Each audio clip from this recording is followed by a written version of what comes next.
In the name of International News Media, this is your host, Awee, Abayari, welcoming you once again to another edition of Immigration Update on the Air with Atty.Jack Golan of Popkin, Shamir, and Golan law offices with over 50 years of experience in immigration law.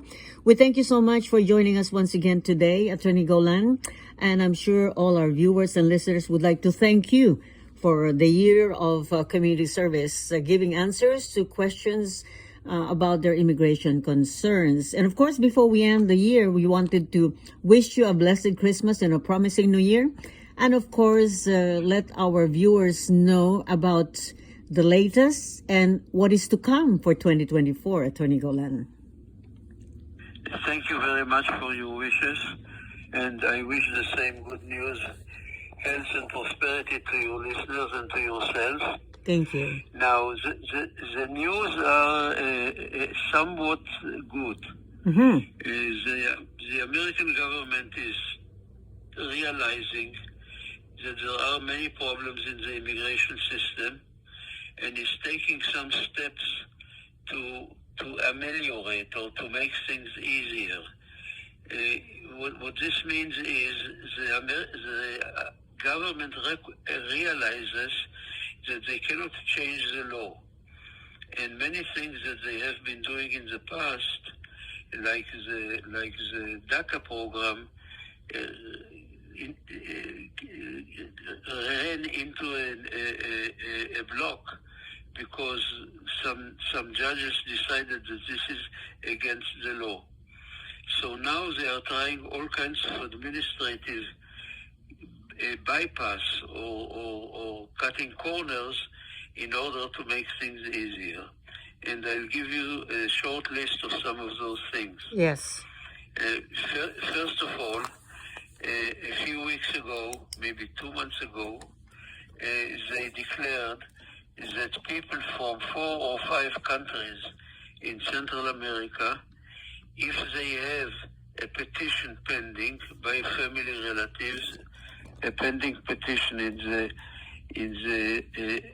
F1, F2, F3, or FA1, FAB, F4 or 5, if they have a petition pending, which requires usually a very long waiting time, if they have such a petition pending, may come to America if on a parole visa, which means a temporary entry visa, and obtain an employment permit until their quota becomes available.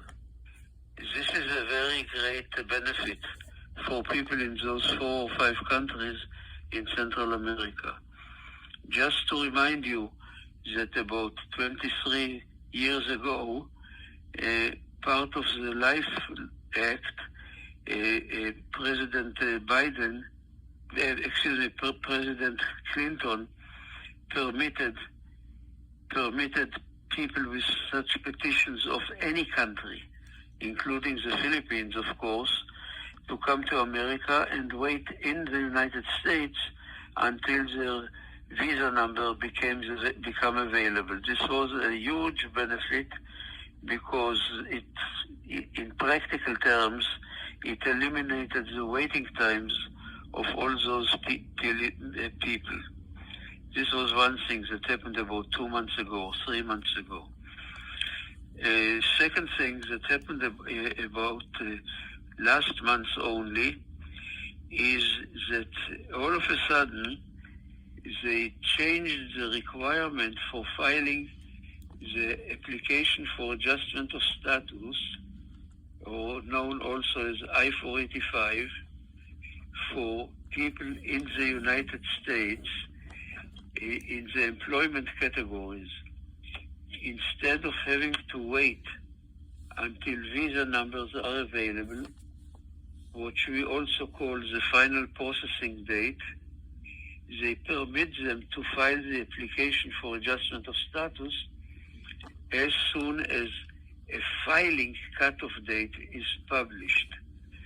A filing cutoff date has got nothing to do with the ability to get the actual green card, but it only makes it possible to people to submit the I-485 application together with all the incidental application, like an application for employment authorization and an application for travel, immediately.